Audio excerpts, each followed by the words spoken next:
Bismillahirrahmanirrahim. Assalamualaikum warahmatullahi wabarakatuh. Alhamdulillahirabbil alamin wa bihi nasta'in ala umuri dunya waddin.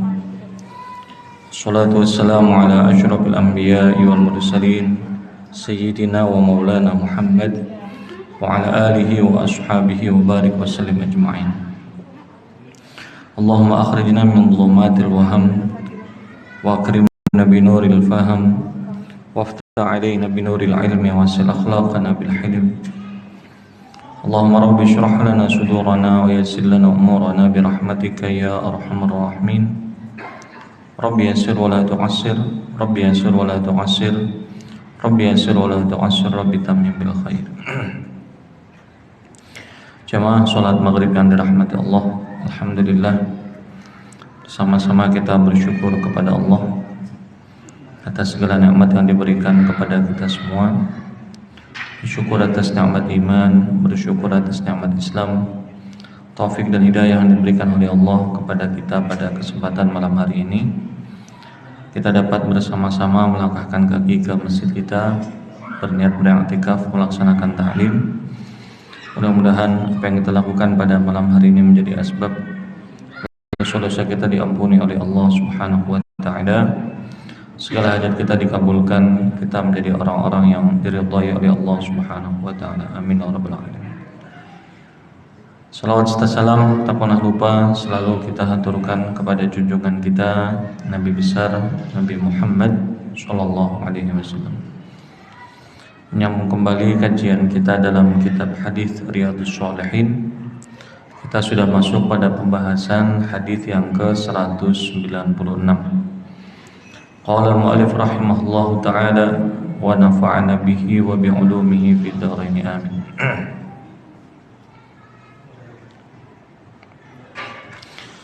Hadis disampaikan dari sahabat Nabi sallallahu alaihi wasallam Abdullah bin Mas'ud radhiyallahu an. Beliau berkata, qala Rasulullah sallallahu alaihi wasallam, bahwasanya Rasul sallallahu alaihi wasallam bersabda, inna awwala ma dakhala an-naqsu ala bani Israila kana ar-rajulu yalqa ar-rajula fayaqulu ya hada ittaqillah wa da' ma tasna' fa innahu la yahillu laka. Dari sahabat Nabi Abdullah bin Mas'ud radhiyallahu an qala, beliau berkata, Rasul sallallahu alaihi wasallam bersabda, sesungguhnya awwala ma dakhala nafsu, pertama kali yang menjadi kekurangan atau kemaksiatan yang dilakukan oleh orang-orang Bani Israel, kana rajulu, adanya seorang laki-laki dari Bani Israel, yalqar rajula, yang dia memberikan nasihat kepada laki-laki yang lain.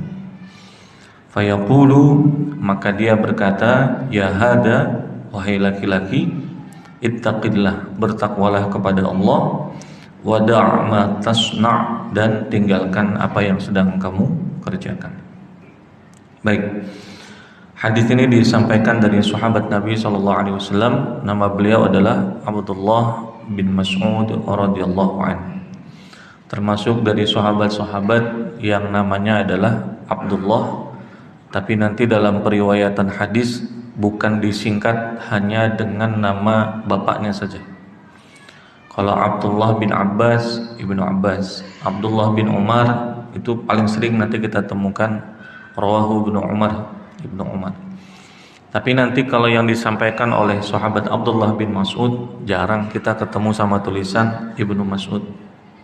Tapi biasanya disebutkan secara lengkap Abdullah bin Mas'ud.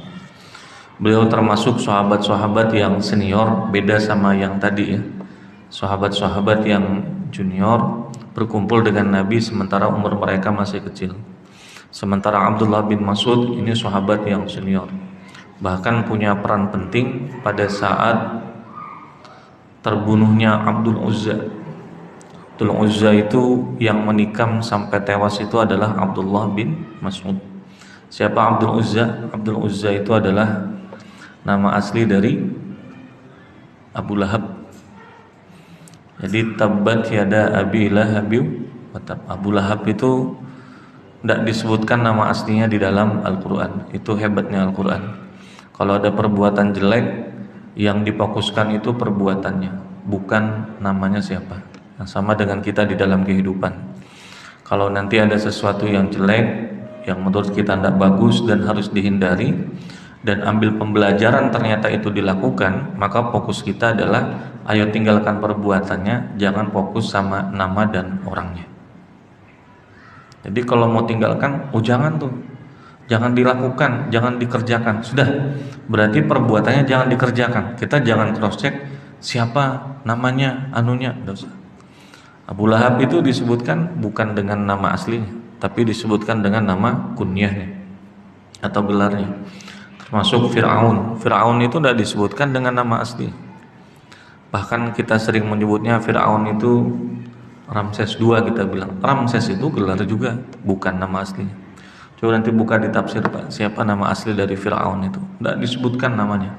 Karena Al-Quran mengajarkan ke kita, kalau ada yang buruk maka fokus terhadap perbuatannya harus kita tinggalkan, bukan siapa namanya, bukan siapa orangnya. Baik, Abdullah bin Mas'ud ini sahabat yang kita perlu belajar bahwa jangan melihat orang itu dari fisiknya, karena badannya itu kecil sekali. Jadi saking kecilnya itu pernah dikatakan bahwa ketika naik ke salah satu bukit, celana atau sarung beliau itu terbuka hingga kelihatan pahanya. Jadi karena kecilnya itu sampai-sampai sahabat yang lain itu tertawa melihat fisiknya. Tapi pada saat perang jihad itu terjadi, beliau termasuk sahabat yang jumlah musuh yang dibunuh itu lebih daripada 10 orang. Belasan jumlahnya. Bahkan Abu Jahal beliau yang menaklukkan. Itu sahabat Abdullah bin Mas'ud. Yang kedua, beliau sahabat yang kebetulan bacaan Al-Qur'annya itu luar biasa. Bahkan kata beliau sendiri, 70 Al-Quran itu termasuk periwayatannya beliau yang paling banyak. Dikatakan kata Nabi SAW, makna hadisnya adalah kalau ingin belajar bagaimana Al-Quran itu dibaca sebagaimana dia diturunkan, maka belajarnya kepada Abdullah bin Mas'ud radhiyallahu anhu. Jadi zaman dulu itu Pak, kalau mau belajar Al-Quran tidak sembarangan. Jadi gurunya siapa? Kita nih alhamdulillah waktunya sudah ada disediakan di masjid kita, guru-gurunya sudah ada, dan masya Allah tinggal kita saja lagi yang belajar. Yang paling mahal itu belajar apa para jemaah? Belajar Al-Quran. Karena Al-Quran itu pembelajarnya buat kita. Makanya kata Nabi, kalau mau belajar Al-Quran sebagaimana dia diturunkan, gurunya siapa? Abdullah bin Mas'ud radhiyallahu anhu. Baik, beliau berkata, Rasul sallallahu alaihi wasallam bersabda, "Inna awwala ma dakhala an-naqsu 'ala bani Israil." Sesungguhnya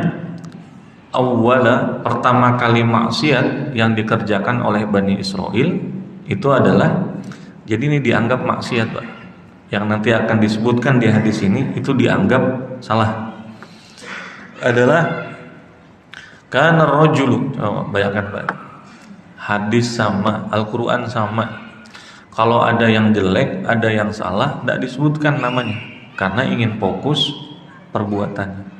Karena rajulu, kata Nabi, dulu di zaman Bani Israil itu ada seorang rajul, seorang laki-laki. Baik, laki-lakinya itu baik, orangnya soleh, orangnya baik. Yalqar rajula, bertemu dengan laki-laki yang lain yang tidak baik. yang kurang baik. Nah, misalnya yang satu melakukan kebaikan, yang satu melakukan kemaksiatan. Nah, kebetulan ketemu. Yang satu ini melihat temannya, wah ini yang dilakukan gak bagus. Maka kata temannya yang baik itu, dia ngasih nasihat. Nasihatnya, ya hada, luar biasa Pak. Nggak disebutin. Bahkan bahasa hadisnya, ya hada. Ya hada itu kan artinya ini Pak. Yang diinginkan, wahai seorang laki-laki yang tadi itu melakukan maksiat dan segala macam, ittaqillah, bertakwalah kepada Allah. Ini kata pamungkas para jamaah. Jadi nanti kalau ada orang yang melakukan maksiat, diamkan dulu Pak. Diamkan paling 1-2 menit atau 1 menit, atau langsung sajalah. Kata pertama yang kita kasih nasihat itu Pak, apa para jamaah? Bertakwalah kepada Allah. Itu langsung celep turun Pak.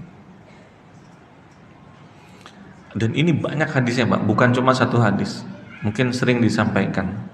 Hadis di bab yang pertama, di bagian hadis paling akhir, itu kalau bukan orang-orang yang dipilih tidak bisa para jamaah.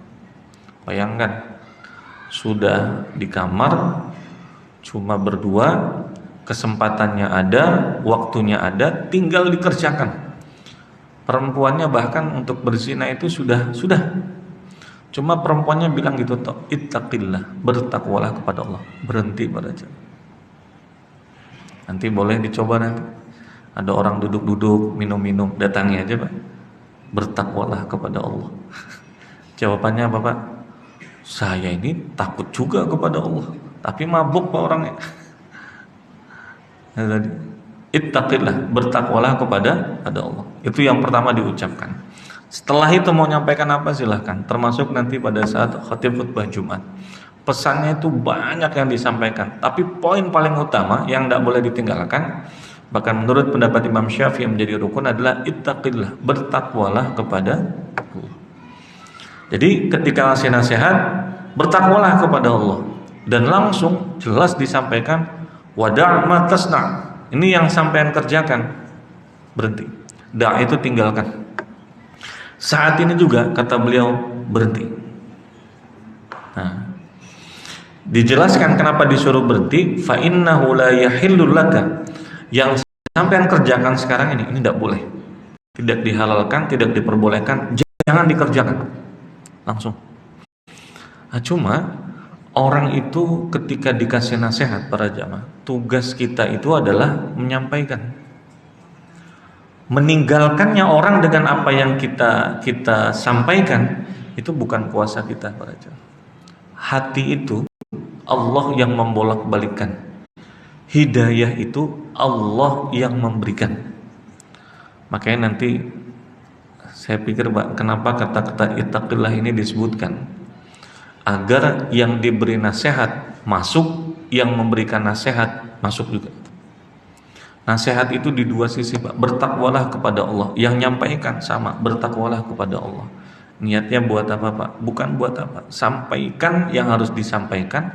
Berubah dan tidaknya terserah kepada Allah Subhanahu wa ta'ala. Tugasnya sampaikan. Kalau orang itu berubah, alhamdulillah, habis disampaikan berubah. Kalau tidak berubah, sudah. Tugasnya cuma nyampaikan. Wa ma 'alaika illal balag. Dan tidak ada kewajiban bagimu kecuali hanya menyampaikan. Allahu Akbar, azan sudah. Azan. Nanti gini Pak. Nanti kita temukan. Jadi begitu dikasih tahu begini, jangan dikerjakan, tinggalkan. Baik. Maka di hari itu rupanya orang yang dikasih nasihat, walaupun tidak dijelaskan di hadis ini para jemaah, dia tidak berubah. Dikasih nasihat, disampaikan, apa yang disuruh untuk ditinggalkan masih tetap dikerjakan. Apa yang disuruh dikerjakan masih tetap ditinggalkan. Besok bertemu lagi dengan orang yang sama, yang soleh sama yang tadi itu. Tsumma yalqahu minal ghad. Ketika besok ketemu lagi yang soleh ini dengan yang melakukan maksiat, apa yang dilakukan? Fala yamna'uhu dzalika, maka dia sudah menyerah untuk mencegah. Maksudnya begitu besok ketemu sudah Pak, tidak ditegur lagi. nggak ditegur. Makanya kalau kita itu ditanya, berapa kalikah batasan kita memberikan nasihat kepada orang untuk berhenti melakukan suatu maksiat? Lewat kita kasih tahu sekali, tidak mau, jangan. 2 kali, tidak mau, jangan. 3 kali kita kasih tahu, tidak mau juga. Ini kira-kira ada batas limit menyerah nggak para jamaah? Nah ini, begitu besok dikasih tahu, fala yamna'uhu, tidak mau dia. Bukan dikasih nasihat sama orang tadi itu, yang hari kemarin dia tidak nurut, besoknya dia tidak nurut lagi, Pak. Dibiarin aja sama dia. Udahlah, biarin aja kata dia.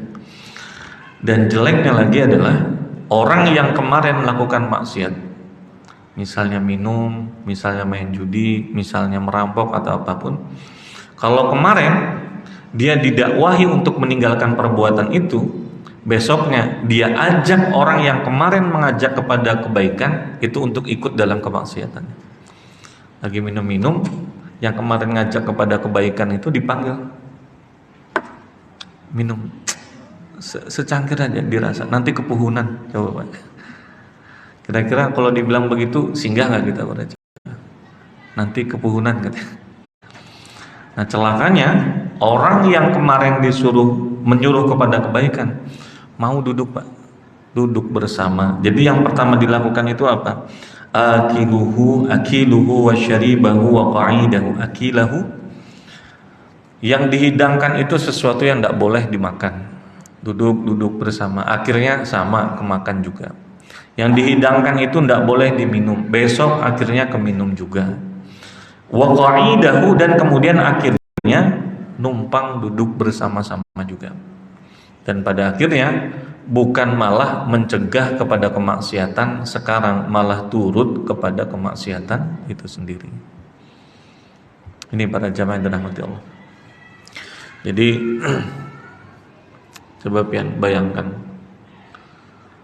ada guru ngaji kita kah yang baca, kan kadang kita tuh Pak, kalau sama guru yang luar biasa kita harus hormati ya, harus. Cuma nanti juga sebagaimana kita menghormati guru-guru kita yang luar biasa, seperti itu hormati guru-guru yang ngajari kita Iqra itu, yang dulu ngajari alif ba ta sa. Hormati. Dan nah ini ketika ketemu Pak, kadang ketika sudah dewasa, ketika mereka ngasih nasihat, subhanallah, hilang sopan santunnya. Coba bayangkan, duduk di pinggir jalan, azan sudah dikumandangkan, harinya hari Jumat, hari Jumat, duduk di warung di pinggir jalan, lewat ustadz kita yang ngajar Iqra alif ba ta itu. Begitu lewat, apa kata beliau? Lewat di samping, itu dulu yang diajarin anak murid. Begitu lewat diajak, nak, ayo nak, sholat. Ini sudah azan. Selesai Jumatan itu masih tidak Jumatan. Asar, sudah menjelang asar, duhurnya lewat sudah. Lewat lagi beliau, kasih nasihat. Begitu kasih nasihat, nah waktunya sholat. Apa jawabannya para jamaah? Yang disebut di hadis ini Pak, terjadi di hari ini. Kata yang dikasih nasihat apa? Pak Ustadz, gabung dulu sini Ustadz, main dulu kita di sini sama-sama. Bayangkan, adalah itu, ada Pak. Bagaimana? Nah kayak apa kalau ustadznya, nah aku kebetulan kurang duit, ini berduit kah kada mainnya, sama aja berarti kan. Poinnya apa para jamaah? Jangan, makanya nanti dalam syarahnya As-Sabuni disebutkan, di antara yang bisa kita ambil dari hadis ini adalah jangan coba-coba berteman dan duduk kepada ahli maksiat kalau ternyata potensi perubahan kita kepada maksiat itu jauh lebih gampang. Artinya begini, berkawan itu bisa dengan siapa saja, harus para jamaah. Tapi bersahabat itu harus kepada yang memberikan dampak dan membawa kepada kebaikan. Kita kalau misalnya duduk di situ juga, bukan merubah kepada arah yang lebih baik, tapi kemudian justru malah terikut-ikut dengan perbuatan itu, sebaiknya berjauh aja Pak. Jauh aja. Ini kalau kita duduk-duduk misalnya, kita duduk itu minum minyak di hadapan, minum minuman keras dan segala macam. Ditegur minum itu, begitu ditegur, insya Allah Pak, baunya itu kan kadang sampai ke kita, bau orang minum itu Pak, ditegur, dinasihati.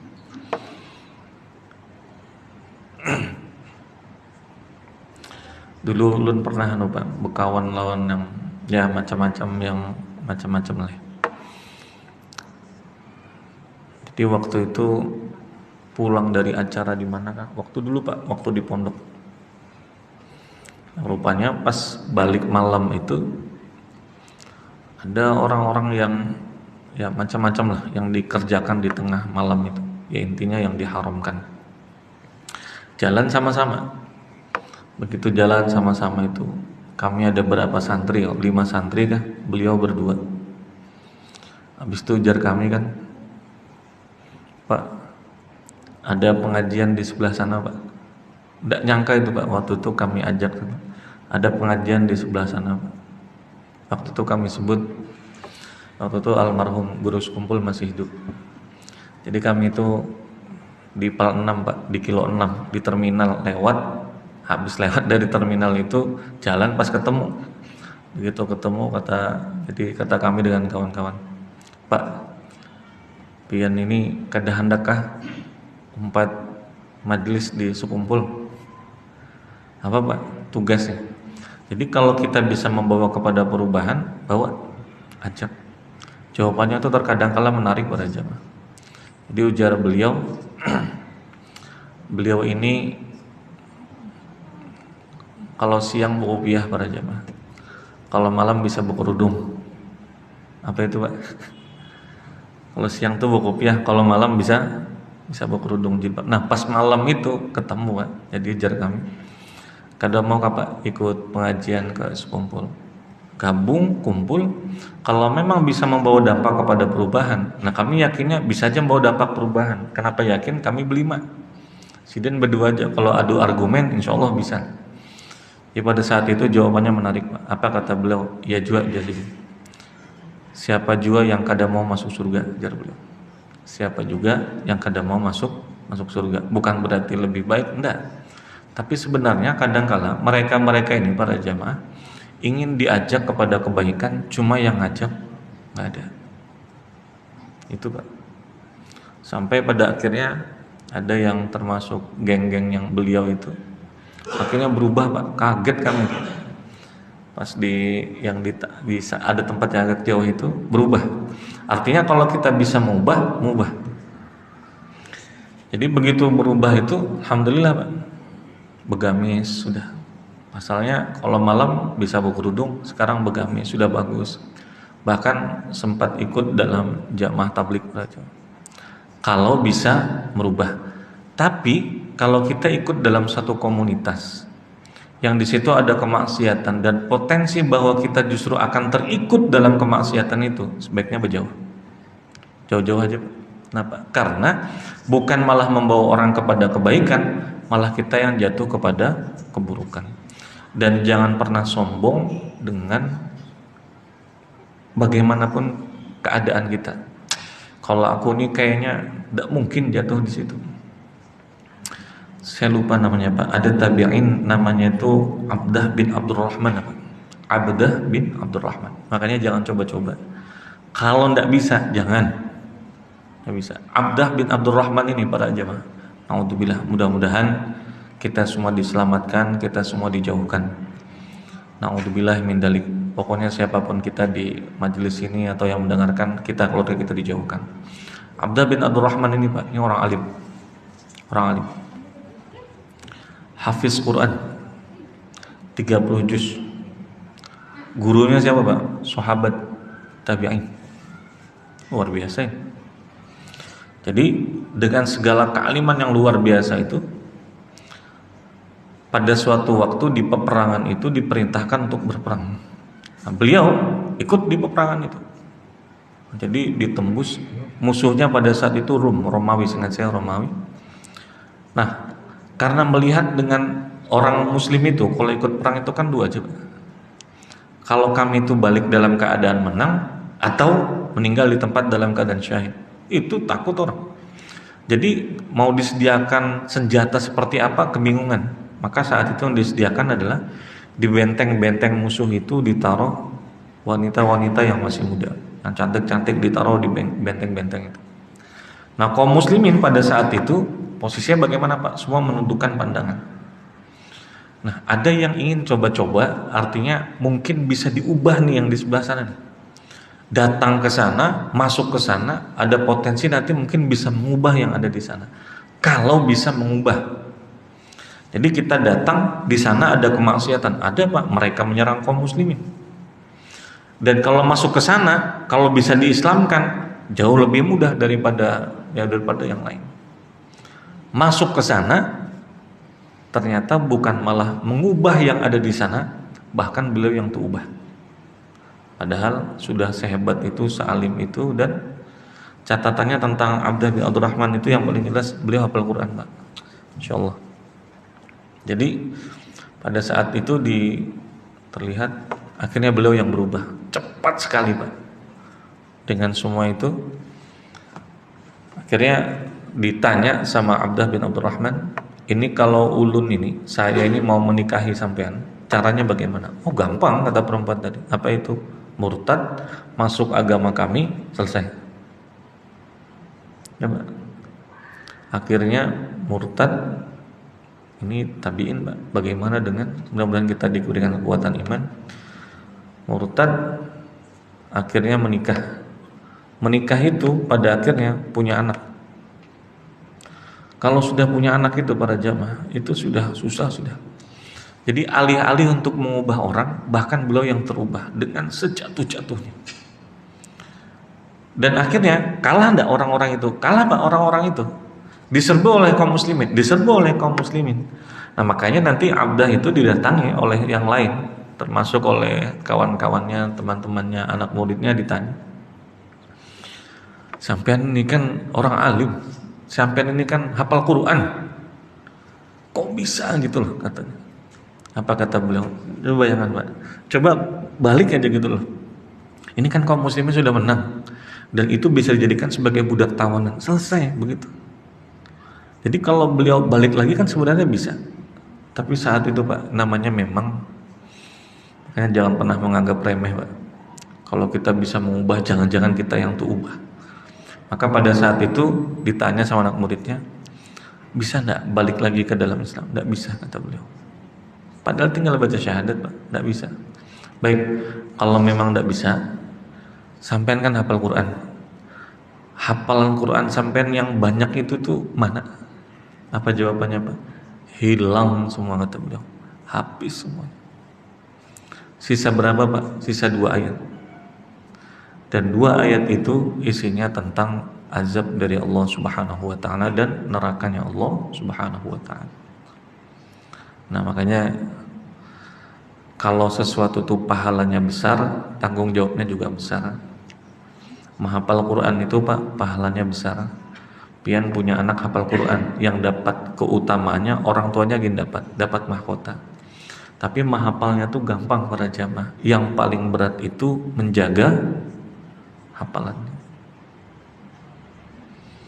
Ini alhamdulillah, Pak, di Masjid Darul Falihin ini ada program menghafal Quran buat yang sudah tua-tua, umur 70, umur berapa nenek tuh yang menghafal setor hafalan itu, insyaallah, Pak. Insyaallah, Pak, setor hafalan. Ulun senang melihat nenek-nenek cuma waktu menjaganya. 10 bulan, Pak, alhamdulillah. 1 juz pada jamaah. Kada apa-apa, 1 juz 10 bulan daripada ndak ada sama sekali kan. Nah, cuma menghafalnya tuh gampang. Yang ndak gampang juga ya, Pak. 10 bulan itu lama ya. Cuma menjaganya itu berat. Jadi begitu sampai ke ujung, yang muka hilang pada jamaah. Yang muka dijaga, yang tengah hilang. Makanya dijaga, diulang terus hafalannya itu. Nah, ini nanti makanya di pondok pesantren itu Pak, bagi yang sudah hafal 30 juz itu, supaya hafalannya itu lancar, itu diulang seharinya tuh 5 juz. Di pondok tuh kayak itu Pak. Pondok. Jadi habis subuh diulang, nanti pada saat mau tidur diulang, di jalan diulang. Makanya anak santri tahfiz itunya kalau naik sepeda jalan, lihat aja mulutnya tuh Pak, qomat kamit, dia ngulangi hafalan. Mau tidur tutup apanya itu mukanya.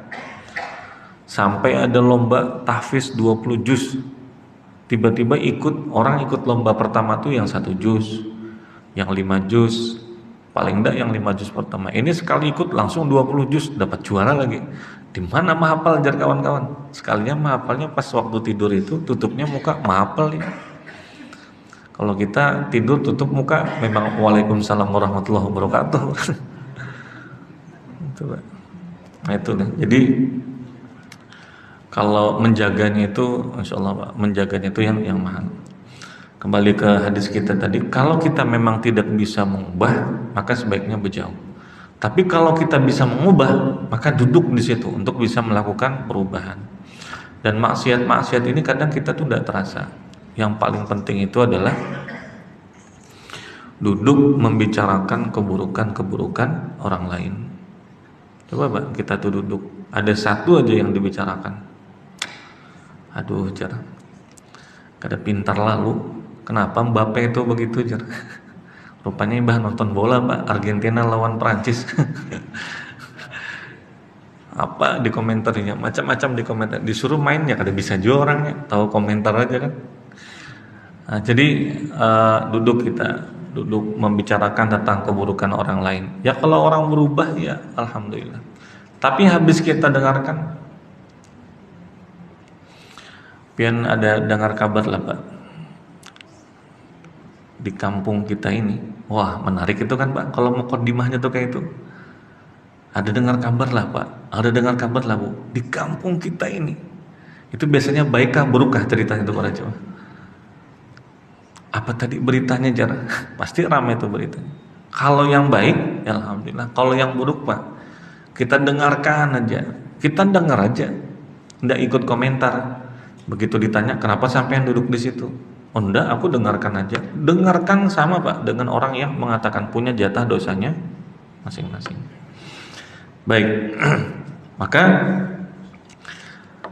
kalau tidak bisa merubah maka sebaiknya jauh dari situ. Di sini disebutkan Pak, ini keras lah, ini termasuk agak keras Pak. Jadi kalau di sini disebutkan hurmatul julusi ma'a man basyaral munkar. Haram hukumnya, maksud haram ini dilarang kita itu duduk yang di situ ada kemungkaran. Yang kalau kita duduk di situ Pak, jangan-jangan kita juga jadi pesertanya. Jangan dicoba-coba. Kalau kita bisa mengubah silahkan, kalau tidak bisa silahkan jauh dari situ. Kemudian yang bisa kita ambil dari hadis ini juga adalah pada saat kemungkaran dan kebaikan itu tidak diperintahkan, kemungkaran itu juga tidak dilarang. Falamma fa'alu dzalika, manakala semua itu dibiarkan, daraballahu ala quluba ba'dihim bi ba'd, maka Allah menjadikan sebagian hati mereka di atas sebagian yang lain. Artinya hatinya ditutup oleh Allah Subhanahu wa taala. Jadi efek tidak disampaikan, kemungkaran-kemungkaran yang seharusnya tadi itu dilarang, maka yang terjadi adalah Allah akan menutup hati sebagian mereka kepada hati sebagian yang lain. Menghitamkan.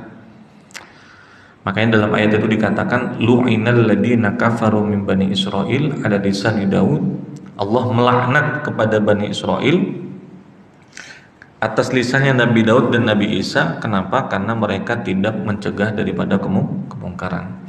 Yang baik tidak disampaikan, kemungkaran tidak disampaikan. Tadi pertama tidak mau, lama-lama muncul kita. Jadi diamnya kita itu para jamaah terhadap suatu kemungkaran itu ada efeknya buat kita. Ada Pak.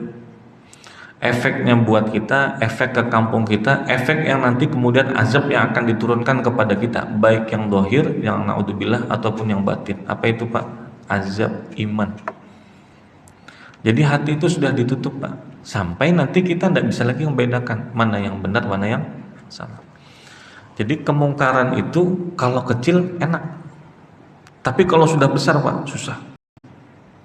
Contohnya gini, ini yang kecil, pian mungkin tahu lah, bisa lah merasa. Anak itu pada jamaah, anak itu kalau masih kecil lah, baca Al-Quran salah, kita tegur, ini bacaannya salah, yang benar seperti ini. Diubahnya Pak, gampang. Lisannya bisa diubah. Tapi semakin besar anak itu, kalau dia salah dalam membacanya itu, semakin besar. Lama-lama Pak, kita yang sungkan untuk menegur. Nah, sudahlah, biarkan aja. Karena dibiarkan. Makanya di Yaman itu Pak, ada namanya doan. Doan itu terkenal dengan madunya Pak. Biasanya kalau lagi musim liburan, anak-anak Indonesia itu kadang dikirim ke sana buat ngajar anak-anak Arab yang masih kecil. Ini yang tadi kaitannya, kalau masih kecil Pak, itu ngubahnya gampang.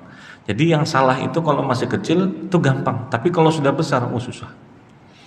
Jadi ada kawan itu orang Madura, Ustadz Fakhr nama beliau, insyaallah, dan panjang umur sehat badan beliau, ngajar. Rupanya anak Arab ini diajar salah terus Pak, diajar salah. Ibarat kata itu baca ayat qul a'udzu birabbin nas, semuanya kemana-mana Pak, disuruh baca. Rupanya marah beliau ini, ditegur, marah segala macam. Anak yang ditegur ini merasa ditegur, nangis kah ataukah pulang Pak, pulang. Doan ini itu dari ibu kota sekitar 3-4 jam ada Pak, lewati padang pasir, masuk lagi ke dalam. Ibaratnya nanti yang diajar kawan-kawan ini mungkin yang di Baduinya Pak, di Arab pedalamannya. Ini kira-kira mungkin apa? Mungkin lah Pak, ada orang Arab yang kada bisa baca surah Al-Fatihah. Kira-kira mungkin lah Pak. Kalau kita ini kan ada lah yang tidak bisa baca Al-Quran. Jawabannya mungkin ada. Yang tidak bisa baca surah Al-Fatihah kayaknya tidak mungkin. Tapi kalau pian tanya, adalah orang Arab itu yang kada bisa baca surah Al-Fatihah, yang kada bisa baca Al-Quran? Ada Pak. Padahal bacaannya bahasa Arab. Guru ulun langsung Pak nyampaikan, ada ajar sini yang kada bisa baca. Nah jadi diajar, diutus kawan-kawan ke dalam, pulang anak tadi itu ke rumah. Karena tidak muridnya susah. Begitu pulang Pak, Masya Allah, balik lagi ke majelis, datang bawa abahnya para jemaah. Kayak bagian Arab yang Badawi yang di dalam itu datang. Mana yang ngajar anakku mana? Bahasa kita mungkin begitu. Mana yang ngajar anak? Teman saya nih Pak, kebetulan orangnya agak kecil, badannya kurus, sudah kurus kecil lagi Pak. Yang datang ini mana anakku? Yang mukul anakku tadi mana di sini? Yang bikin nangis anak? Wah, jadi jerkawan. Aku hendak bulik aja sudah jerkawan. Kalau saya digaji kada bapak, yang penting nyawa selamat dulu deh. Karena sudah seperti ini keadaannya. Akhirnya balik. Cuma kan kawan tadi niatnya baik Pak, mengubah. Kalau yang pada saat masih kecil itu diubah, itu gampang. Nanti gampang buat berubah. Kalau sudah besar, salahnya itu gambarannya kalau masih sudah besar, susah buat diubah. Datang bapaknya, begitu datang, mana ustadz yang tadi ngajar? Ada berapa ustadz ngajar? Jadi kata kawan-kawan menyabarkan bapak tadi kan, akhirnya ketahuan ini ustadznya. Nanti kalau anak saya ini masih ada salah, pukul aja, silahkan apa, yang penting dia harus bisa. Wah, ini bagus Pak abahnya, bukan malah begitu salahnya, mana anakku tadi tuh. Kalau kita kan sekarang kalau ada anak tuh nah, kita ajar ternyata salah, tergatuk aja sedikit di sini Pak, atau kepegang aja sedikit, balik ke rumah, datang abahnya tuh kira-kira bagaimana? Kalau dulu kan ketika datang anak itu balik ke rumah dimarahin sama guru ngaji, ngadu aja ke rumah, kira-kira ditambahin gak Pak? Atau ditambahin kan? Kami ini yang salah ini, pasti kami yang salah. Kalau sekarang Pak, datang abahnya langsung, mana yang mukul anakku tadi? Tekipai kopiah guru ngaji pada jemaah. Terdiam sih datang, insyaallah. Makanya jarak guru ulun Pak, kalau sampai umur 40 tahun sudah hidup masih terlunta-lunta menjadi umur 40 sudah. rumah tinggal kada jelas, keluarga kada jelas, rezeki kada jelas, apa-apanya kada ada yang jelas di kehidupan itu. Umur sudah 40, ingat-ingat di sini. Lawan pengguruan itu adakah salah aja sih? Guru yang ngaji, guru yang kadang guru-guru yang luar biasa nih para jamaah, yang guru-guru ngaji kita itu bukannya bicara kita ngambil berkah saja Pak, bisa memberikan ketulahan aja. Makanya kalau Pina sudah yang kayak itu ya minta maaf dengan guru-guru kita, karena beliau yang mengubah kita Pak pada saat masih kecil, dan itu kadang yang kita ingat. Makanya kadang balik tuh anak yang ingat-ingat itu Pak, justru yang nakal-nakal balik lagi ke tempat guru-gurunya. Guru minta halal, minta ridho, ulun ini dulu nakal, ulun ini segala macam. Cuma gurunya kan berbesar hati, oh kada apa-apa ujar sidin, saya maafkan, lupakan aja sudah aja sidin. Dulu guru yang pas pian itu balik, ada sepeda motor dengan sepeda pian kempes dua-duanya banyak. Nah itu ulun pelakunya tuh. Ini Pak yang cerita, ini masalahnya pelakunya para jemaah. Kami itu waktu di pondok itu kan manggil guru itu mu'alim. Mu'alim di Amunta itu kan mu'alim. Jadi ini guru senior Pak, jauh di atas kami. Nah, beliau itu yang cerita. Dulu yang ngempesin ban itu aku jadiin kan. Tapi aku datang tempat guru. Kenapa Pak? Umur sudah berapa? Sudah berapa? Datang minta halal, minta maaf, minta ridho. Oh kada apa-apa jadiin, dimaafkan. Nah walaupun yang mengaku ngempesi ban tadi itu, yaitu kalau dengan acil-acil warung Bang para jamaah, dulu yang bakwan pian itu makan 9 bayar sebuting itu tuh ulun itu, oh ada bapak sudah aja kan, oh ikhlas saja sudah sih. Itulah. Nah, jadi kalau sudah maksiat itu besar, pasti kita akan susah untuk bisa memperbaikinya. Tapi kalau masih kecil, itu bisa diperbaiki. Nah, kalau kemudian tidak diperbaiki, maka bagaimana dengan kitanya? Nah, termasuk nanti yang diperintahkan itu la ta'muruna bil ma'ruf wa la tanhauna 'anil munkar. Nah, yang disuruh kepada kebaikan itu bahasanya begini Pak, kebaikan itu walaupun kebaikannya kecil, kita nyuruh orang itu kebaikannya walaupun kecil dikerjakan oleh beliau, pahalanya sampai turun temurun, pahalanya sampai ke kita. Allahumma sholli alaihi wasallam. Oh ya, di zaman Nabi Nuh alaihi salam ini wallahu alam, karena banyak perdebatan dan perbincangan di sana.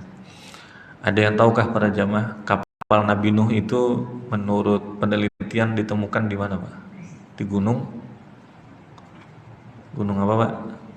Ararat lah.